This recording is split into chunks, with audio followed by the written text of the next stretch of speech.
Hi, Sachin. How are you today? Hi, Ethan. Doing great. How are you? I'm doing fine. Very excited about our chat today.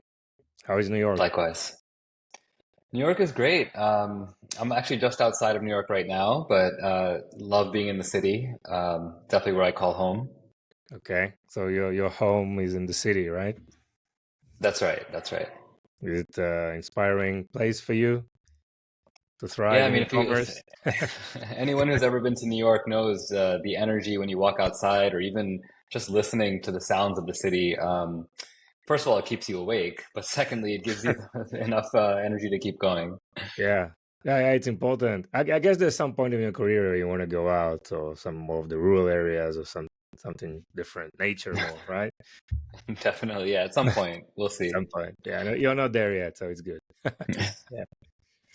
So Sachin, great. You're an expert in e-commerce, plenty of experience on the marketing side. You also build your own business.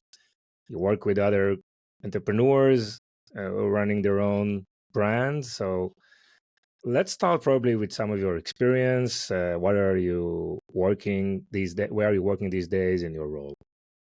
Yeah, for sure. So my current day job, I work at a company called John Hardy. I'm the current senior director of digital products and e-commerce. Previously, I've worked at other small brands and startups. Some that you might have heard of is Gilt Groupe, Mack Hmm. Weldon, Bespoke Post, things like that. So I've always kind of naturally gravitated towards consumer behavior, and especially as it relates to e-commerce, how do you improve your metrics and really get the right product to the right person at the right time. So regardless of which brand I've ever worked for, that's kind of been the overarching theme and goal is just getting that great experience to our customer. Yes. And what do you mean by experience? I guess it makes a lot of sense, but let's try to dissect that or try to dive into the Yeah, experience side of things. it's a great question because actually experience matters across every single touch point, right? So the first time, the first introduction you make to somebody, that will capture their attention or they'll leave. Hmm. And then subsequently, every single other touch point, whether it's an email, whether it's going from the homepage to a product page, or even after making a purchase, the post-purchase experience. Are we, catering to you as a customer? Are we following up with, good information? Good follow-up, getting you to come back and shop with us again. Do we have the right customer experience and client care side of things too? So I think really it's a holistic approach of how do we use digital components and user experience to address a user's needs and make sure that they're getting fulfilled regardless of what the brand or product is. Yes, yes. And from your perspective, for being that amount of years in the industry, what are the KPIs that are important today in today's world, for a great customer experience? Is it more like, hey, let's take them directly to convert, or maybe more time spent on the website, get them more educated and more loyal to the brand? Or what do you think are the most important KPIs today in user experience? Yeah, so I think what I prefer not to do is ever have a North Star. I know this is contrary to a lot of other people. Uh-huh. The reason being is because a user's journey with your brand, there's going to be different KPIs, and you touched on a few of those. So whether it's like time on site, whether it's your average order value or your conversion rate, it really depends on the business. And so one thing that I'm finding at John Hardy, for example, is we sell premium jewelry. So our average order value is going to be, close to $1,000 or more. Yeah. And when you have that level of a purchase, there's going to be high consideration. So we're going to want to understand, how long are you spending on our site? How many products are you looking at? Which products are those? How do things kind of correlate to each other? And of course, eventually the ultimate goal being we want conversion rate to be strong. We want our AOV to be strong. But comparing that to another business where it's much lower price point. For example, when I worked at Mack Weldon, we sell men's clothing products, and so you might have an undershirt that's $30, $40. You might have a pair of sweatpants that's $70, $80. Hmm. There, it's a very different approach. It's how many things can we get you to purchase? So it's units per transaction is a big one. Again, conversion rate is going to be always kind of like the top of most metrics, but there's other things that we would like you to do. For example, there also lifetime value was really important. So if you're spending a fair amount of money to acquire your customer, whether it's from Facebook, Google, etc., you're going to want to get paid back on that over time. And if you have a really strong business, and not only business, but you have really strong products, then you're going to see that repeat behavior much more naturally. So that's where you start looking at KPIs like your reviews, your NPS score, that retention rate. What do those things look like?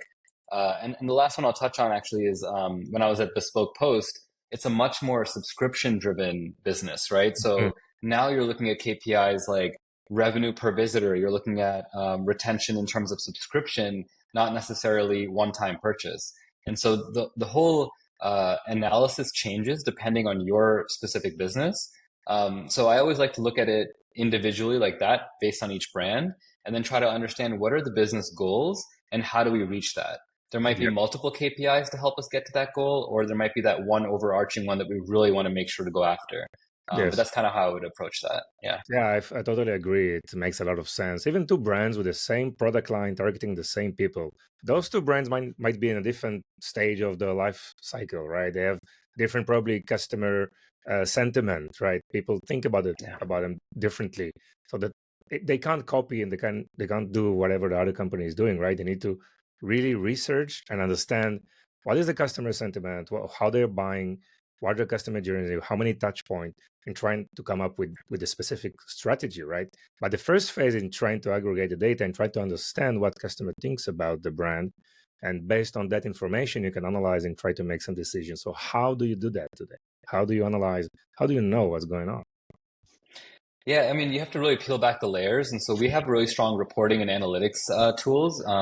We rely primarily on things like Google Analytics, but we have internal tools as well, spreadsheets, reports. And what's also interesting is when you work cross-functionally with your partners on your team, everyone's looking at different parts of the business, right? So you might ask your merchandising team, how are they looking at things and what's, doing well on their side. That might be different than what's working on your digital marketing team side, right? Sure. Whether you're analyzing email performance or your paid ad strategy, all these things have to kind of coincide with each other and they have to speak to each other.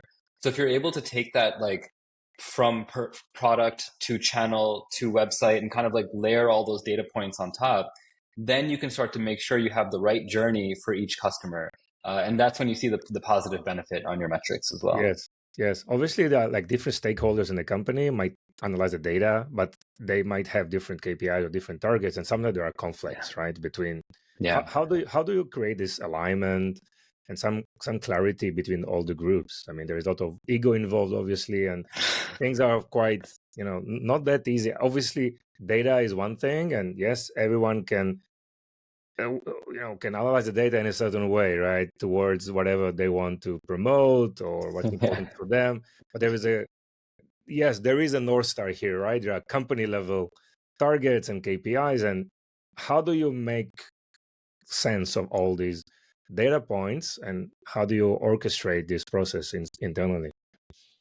It's a really kind of important process to make sure you have it right, in the sense that you can really spin data to tell your story. You can leave certain things omitted. You can put certain things in. You can spin it a certain way. So really, I think digging into it with your partners and having a mutual, I think, understanding and reciprocity that, I trust what you're bringing to me. I need to make sure you trust what I'm bringing to you. And we kind of have to give and take a little bit, right? So if I'll give you a quick example. Inventory is always a very big consideration. No brand wants to carry inventory for too long. Sure. So from a merchandising aspect, you might say, hey guys, I'm really struggling to move some inventory in X, Y, and Z product. On the marketing side, you might say, well, maybe because that product is not as good as some of these other products. Exactly. But I still need to support and make sure that we're trying to move the dial here. So one thing that we can do and kind of come to terms on is, why don't we try a segmentation strategy? So instead of sending, an email or a landing page primarily just targeting this high inventory product, maybe we can segment to say, who of our entire audience has viewed this product? How many people have added this to a cart or a similar product to cart? Maybe we can specifically target them and get them to come back and purchase with us. So you can kind of tackle someone's concern through doing some, manipulation on like the marketing side, or, through technology and Yes. etc. But I think that's really how it works. You can't just blanket take somebody's suggestion. It needs to be like thoughtfully considered and understand where in the purchase journey can we layer that in. Yes. And with the latest focus on profitability, right, and more operational efficiency that brands needs to take a closer look at, do you see any change, versus previous years in the way that you prioritize or take decisions around those various topics that we've just discussed? Yeah, I think with the inclusion of some AI powered tools, like it's been Hmm. really helpful so that you can kind of take a little bit of the human bias and element out of it. Not to like, downgrade the human element of kind of doing things, right? You need to have that focus as well. But I think sometimes it takes away sensitivities when you're strictly looking at it from a data perspective, and Yeah. you're kind of saying like, here's what the data is telling us, and our AI tool is automatically, making these changes for us. And of course, we can manipulate it with like a rule or a logic set that allows for a little bit of a tweak.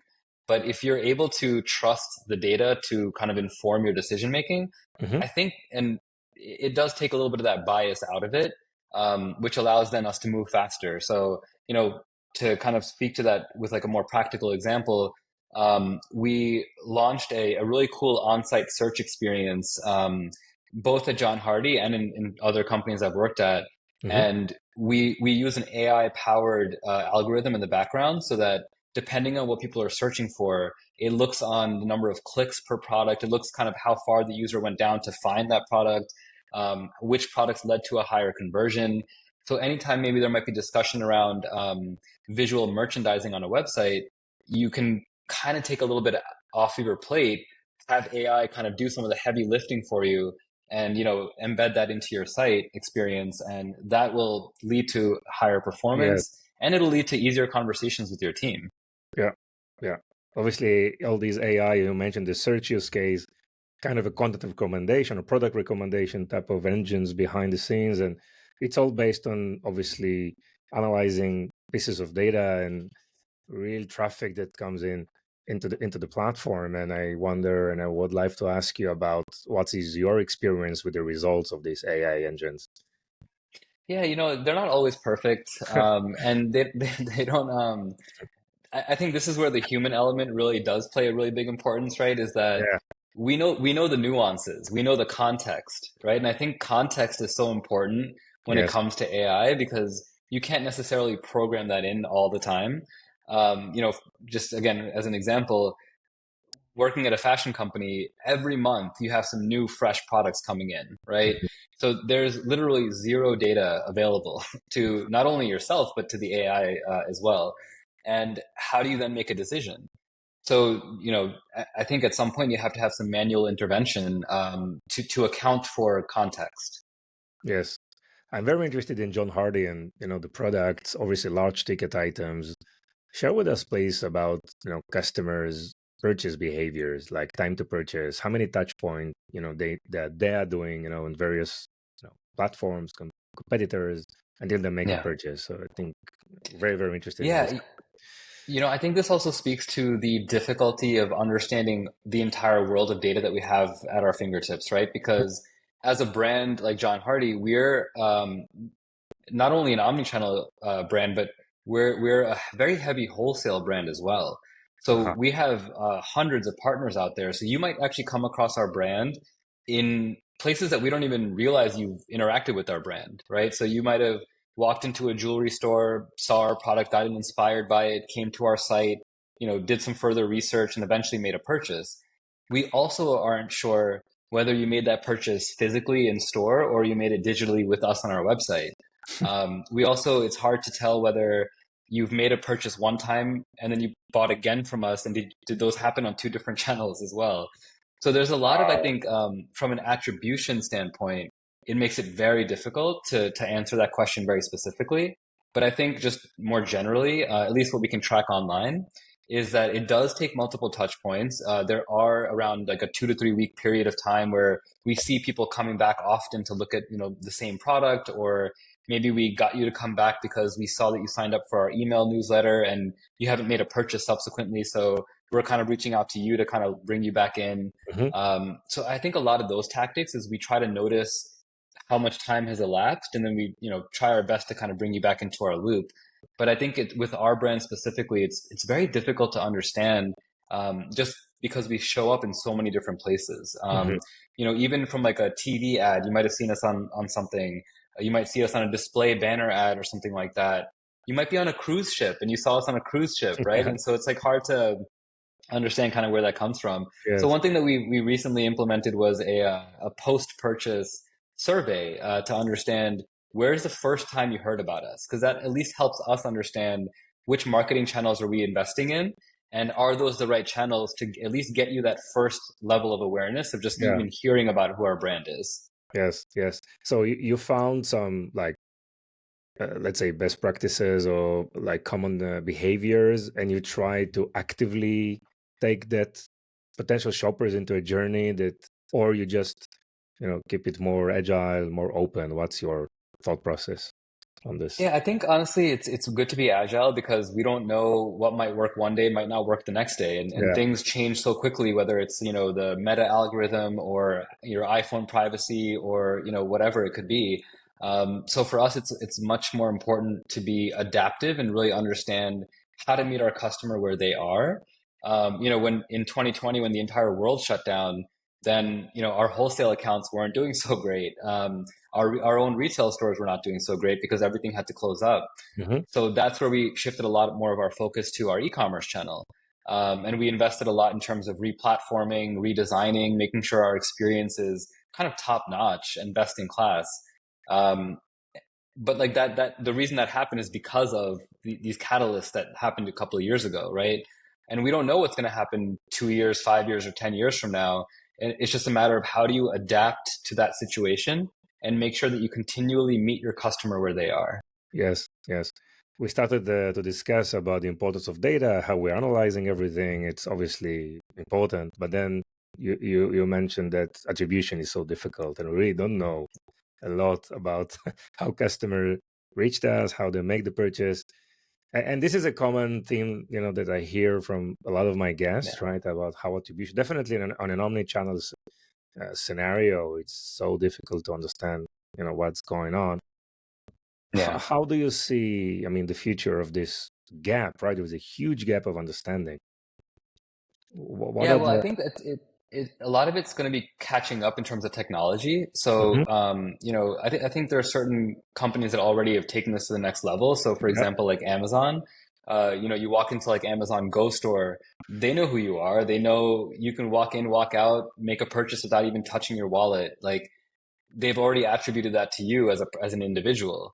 Um, I think a lot of businesses that are digital only, they're going to have a much easier time figuring out where their customers came from. yeah, Most people will advertise on Meta and Google to start. I mean, I think there's some crazy stat like 70% of ad dollars, go to those two companies if you're a digital yeah. first business.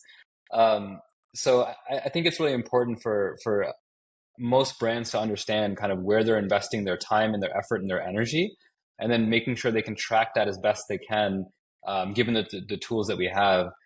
So one other thing that we're thinking about potentially, we're on currently Shopify backend and our platform, but Shopify has some really good retail tools as well. They have a POS system. POS. Yeah. That POS system, is able to connect to customers' data on the back end. So you actually could start to learn a little bit more and attribute that customer a little bit better. At least even understanding that they're a repeat customer versus a new one. So I think we're still a little bit far off from a full sort of integration between like wholesale, retail, and Mhm. digital. But I think that's going to be how we get there is through Yes, technology and tools like that that connect everything. exactly. And when you connect the loyalty program to those offline and online Right. experiences, that obviously take this to another level, is the topic of that now probably I want to ask you about retention versus acquisition, right? So we know that acquisition is getting more and more complicated, more expensive. Retention. What are some of the strategies you do around retention that for John Hardy? Yeah, retention is a tough one because when you're working in these price points, you really have to think about share of wallet. So how much are Mhm. people willing to spend with you, in any given year, any given quarter, a month? Do you show up in only gifting moments? Do you show up only in seasonal sale moments, things like that? We have to really understand like who our customer is. Mhm. We've found that on a retention standpoint, customers do tend to purchase again with us within a short time frame. So Mhm. usually within like the same quarter, if it gets beyond 6 to 9 to 12 months, we have a much harder chance of trying to bring you back in. And so that's where I think it's really important for us to have really strong like post-purchase education and follow-ups. Email, SMS becomes a really big lever for us and Okay. those channels. And then I think also even just advertising a little bit to your existing base. Like I think a lot of times most companies, and I'm not saying that like we're doing this, very well or anything like that, but just something that kind of comes to mind is that a lot of companies will spend their advertising dollars on new customers only. But I think that they forget that they need to nurture and kind of bring Yeah. back their existing loyal customers or create loyal customers through somebody who's purchased before. So if we've been able to get you to purchase at least one time, there has to be some way to kind of show up in your meta feed or your, wherever you're searching to kind of bring you back in. So I think we could probably do more, but right now our retention efforts lie primarily with like email, SMS, that type of Yes. marketing. And then of course, if you run into us in a store or something like that, we try our best. Yeah. Oh, and I'm So sorry, one other thing is more like a concierge style, like clienteling experience. So um, for like ultra VIP customers who we've known that they've come back multiple times, they've purchased with us. At that point, we want to put like a one-for-one human touch with you. So, this is like your dedicated person that you can contact anytime to get wow. in touch, get some, help. If you need help with like styling or, you have to buy a gift for your spouse or something like that, like let us know and we'll help you one-on-one. Because Nice. for us, it's very, very important to build, that level of relationship. Yeah. Ah, so these are additional services like a personal stylist or something, right? You Yeah, and we don't really talk about it much either. So, it's one of those things where yeah. we're not going out there being like, hey, join this loyalty program and we're going to give you like, a one-on-one consultation. But if we found that you're a customer who loves who we are and you love our product, then we want to make sure that like we continue to drive that, and we continue to foster that relationship and make sure that you're finding exactly what you need. Yes. Yes. Great. Great, Sachin. Very interesting. I know that you work a lot also with entrepreneurs. You run a digital Yeah. agency also. What are the major challenges that you see these days with entrepreneurs, and what are the things that you are probably focused, on this effort? Yeah, it's funny because as a fellow entrepreneur myself, I've run into these problems continually, and I think every owner that I've talked to in the past 3 to 5 years, it's all about acquisition. Acquisition is one of the hardest things right now for people to understand, and I think the second piece of it is that entrepreneurs will come up with a really great idea or a product or a brand, right? And they'll get that out to market, and they'll be really excited about it. Hmm. The problem though is that not all entrepreneurs are experts in everything, Yeah. right? So you might be really good at, let's say, marketing, but you're not so good on like operations or finance or accounting or website building or things like that. And unfortunately, what happens is because the cost of these things are so high, you end up trying to do everything yourself, right? As an owner, you're like, oh, I Yeah. have to set the ads. I have to, make sure my books are in line so that when I pay my taxes and things like that, everything is all crisp. But I think that's where we run into a lot of issues. And I think that's also where entrepreneurs lose some motivation. And I think Hmm. you can get a little bit overwhelmed by the amount of work that you have that goes into running a business. Yeah. I think sometimes we don't separate the business running from the brand. And that's where I see a lot of complication. So I just recently spoke to a couple of founders, actually just the last 2, 3 weeks, and their biggest issues were one of them was lack of digital knowledge. So they forever have had a store in New York City for about 50, 60 years. And they're finally just saying, okay, we need to have an e-commerce channel. And Wow. so, it's like 2024. And I'm like, okay, well, welcome to the game. But like, you're not an expert in this space. So you're going to need to find people who are experts in this space. Similarly, I was talking to an entrepreneur who launched an accessories brand. and she was just totally lost on like all the different things you have to do, right? So even just getting your product photography, like where do I send my products to? Why does this cost so much? How am I going to afford this? How do I have any money left over for marketing? Who's going to set up my marketing? So for her, it was kind of like she needs like a full suite of team members. But you can't really afford that because if you haven't raised venture capital, are you supposed to self-fund, paying for all these different resources? That becomes again another challenge. Yes. So what I've been advising a lot of my potential clients and also my existing clients is you're not going to be an expert at everything. You need to kind of humble yourself a little bit in that sense. And then you have to find and tap into your network or just find places where these people exist. Um, get somebody who runs websites, get someone who runs Facebook ads, pay them for a few hours per week. It's not a full-time gig. You have to find fractional work of Yes. people who can get the job done in a few hours, not take 2, 3 weeks to get something done. So one thing I've noticed a lot lately is that many small brands are hiring fractional folks like myself to come in for 5 hours a week, 15 hours a week, etc., knock stuff out, and then they can kind of move on once that's all ready and set up for them. And so that's what I would advise a lot of, struggling or up and coming entrepreneurs is don't try to do it all yourself.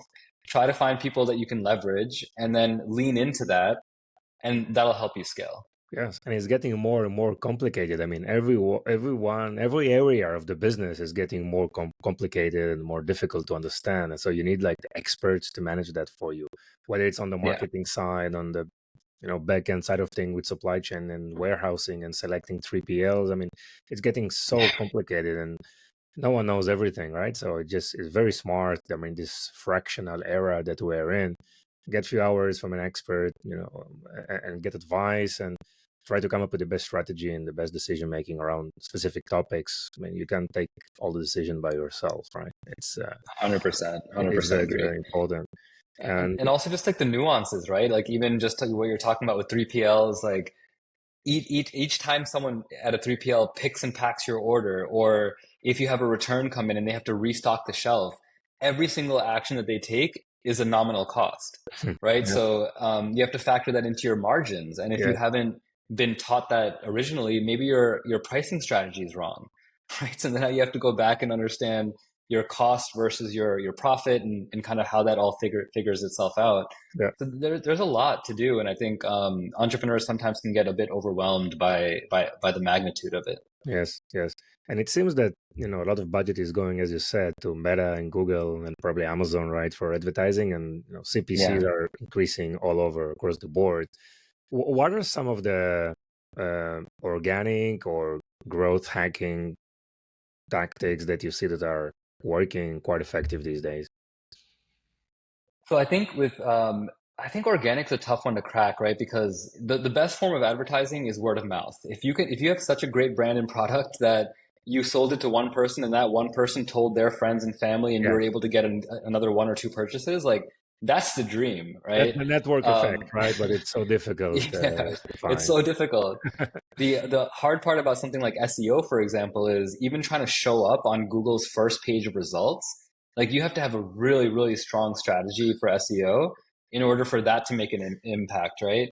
Yeah. So where I kind of always fall back to is like if you're already doing paid advertising, you need to become into an iterative test and learn mindset where, let's say you have one piece of creative, that's not going to cut it anymore.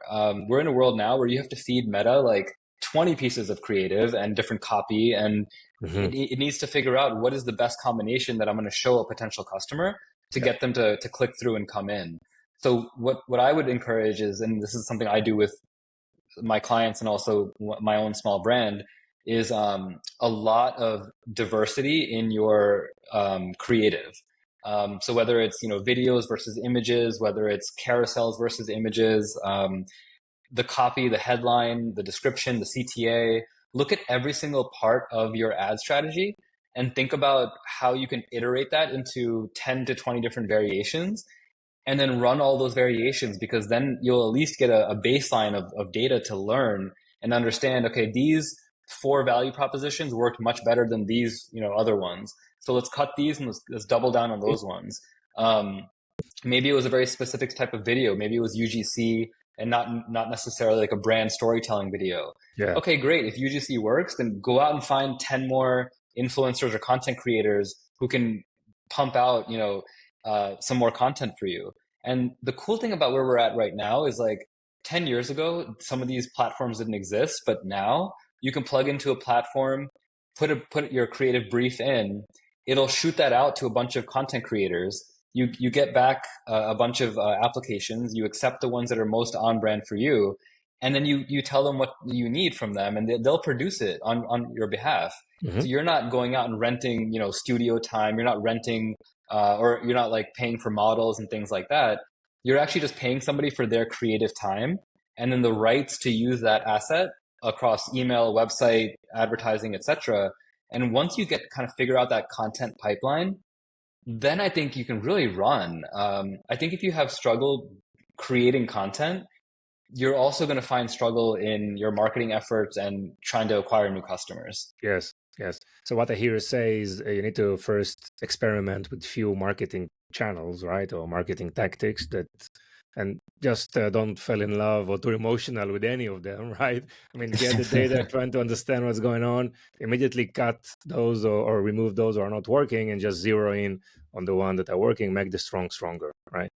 That's Yeah, and keep testing, because the ones that are yeah, working today might not be working tomorrow. yeah, So I've seen that plenty of times where like there's an ad that just pops and you see your numbers all just start flying and you're like, oh great, let's just turn this on for the next 6 months. But then yeah, like literally 6 weeks later, you'll start to see degradation and higher CPCs and lower conversion rate. yes, And that's when you have to kind of restart that engine to figure it out. And one thing that you can also use here that like I've recently been tapping into is, again, AI. Like if you need to figure out 10 different copy variations, yes, you can definitely pay a copywriter to do that. But if you're on a tight budget and you need to just learn, have AI write that for you, and give you content ideas and things like that. So yes. there's a lot you can do to like save money and save time, while still learning and optimizing your Yes, performance. yes, and look for those AI tools that are more specialized and train their AI models to deliver some kind of a result which is in a specific area, whether it's a content Yeah.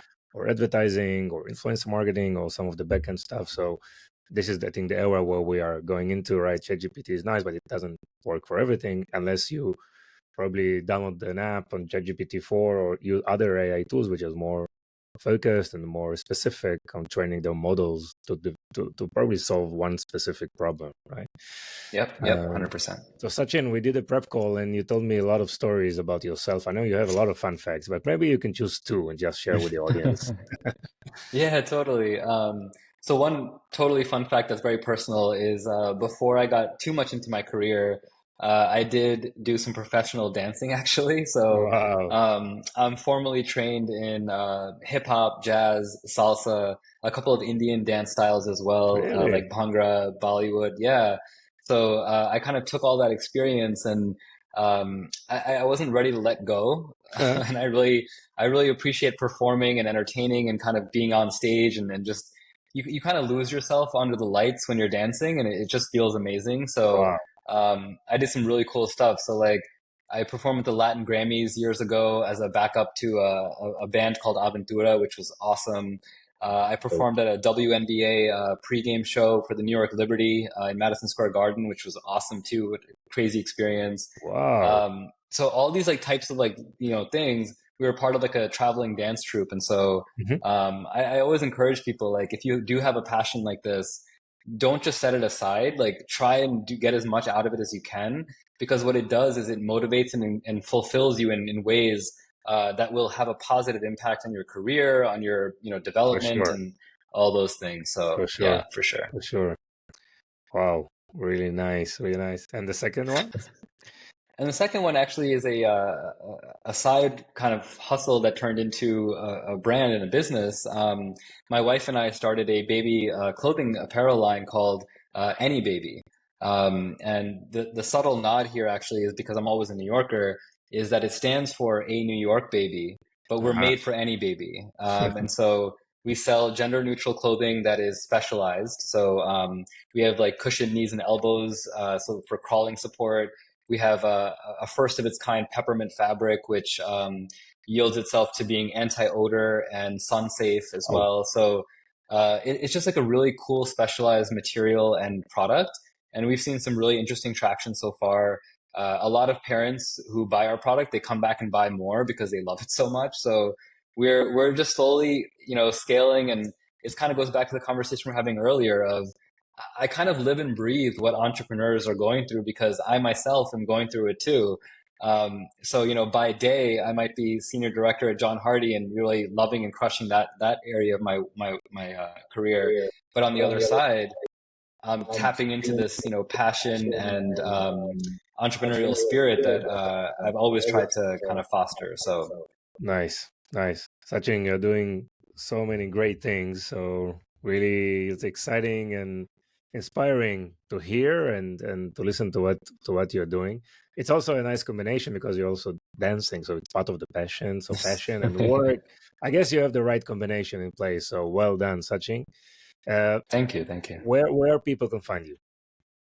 Yeah, so I'm always happy to connect with folks on LinkedIn. If you can find me there, happy to connect.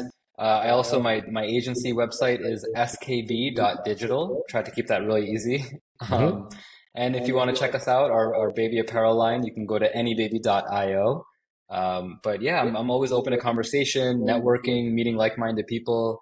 You yourself, we met on LinkedIn, and now we're having an awesome conversation. So I think these are the types of places where I'm always looking to connect with folks. Great, Sanjin. So thank you so much. It was really interesting and insightful. Thank you. Thank you for having me. I really appreciate it. Bye bye. All right, take care.